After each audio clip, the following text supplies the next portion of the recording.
Hello, my name is This, and I'm here to talk to you about these. Specifically, I'm here to talk to you about these, and their untapped potential for this. At first I thought I'd just come in and summarize my paper with a half-assed PowerPoint show, but then I remembered that would bore you almost as much as it would bore me, and I am being graded here, so I hope that this video presentation makes my thesis at least a little more interesting. I guess we'll see. Now, for those of you who are unfamiliar with the whole video game scene, this may not interest you in the least, which is fine. Feel free to plug your ears and imagine I'm talking about Salvador Dali or something.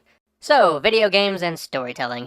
If you play games, or if you happen to observe them over your significant other's shoulder from time to time, you may have noticed that the nerdy button-mashing toys are telling stories now. Not always especially well, but they are trying. The truth is, video games actually have a great deal of potential as a narrative medium. They have all the audio and visual capabilities of film, and combined with the unlimited possibilities of animation, and all that in an interactive environment, which is unique to games and makes things especially interesting. Now, over the last couple decades, game makers have been exploring that potential and producing some pretty great results. But that said, there's a lot of progress left to make, and unfortunately there are a few obstacles in the way of that progress. But we'll get to that later.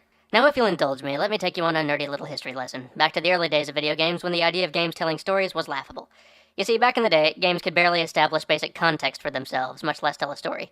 The graphics were so simple you could barely tell what they represented half the time without looking at the game packaging for a clue. You had two ambiguous blocks passing a smaller ambiguous block back and forth, and that was about all there was to it. The designers had to put pictures of athletes holding paddles and the word Pong really big across the front to help you realize what it was you were actually playing. Of course, things improved over time, and it didn't take long until better hardware allowed games to establish basic context on their own. You even started seeing simple stories, and even a few recognizable characters here and there. And sure, fat little plumbers fighting sentient mushrooms to save princesses from giant reptiles makes for a bizarre scenario, but it was a relatively complex bizarre scenario compared to what the preceding generation of games had offered. Anyway, game hardware kept growing stronger, and each new iteration increased games' capacity for storytelling. Basically, games would deliver better graphics, sound, and gameplay experiences all around, and game designers would find ways to use all these new capabilities. Designers kept experimenting, and they came up with all kinds of interesting ways to tell stories interactively. Some of them decided to harness the multimedia capabilities of games to craft linear cinematic epics a la Final Fantasy, essentially directing little interactive films.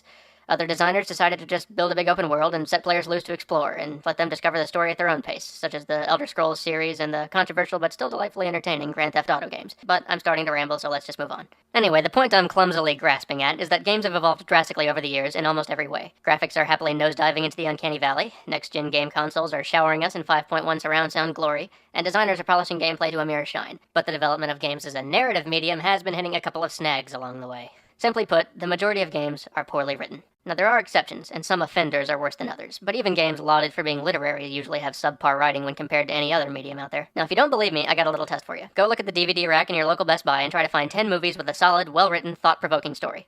I know you're kind of stuck in your chairs listening to me right now, so just use your imagination. But it'd be easy to find the 10 films, right? Now, shuffle over to the video game rack, squeeze past the portly gentleman playing Guitar Hero, and try the same exercise as before. Find 10 games with a solid, well-written, thought-provoking story. As you may have noticed, this is not so easy. So why don't games have the quality of writing that other media seem to have full access to? The first and most obvious problem is that developers are still just trying to figure out how to make well-written games.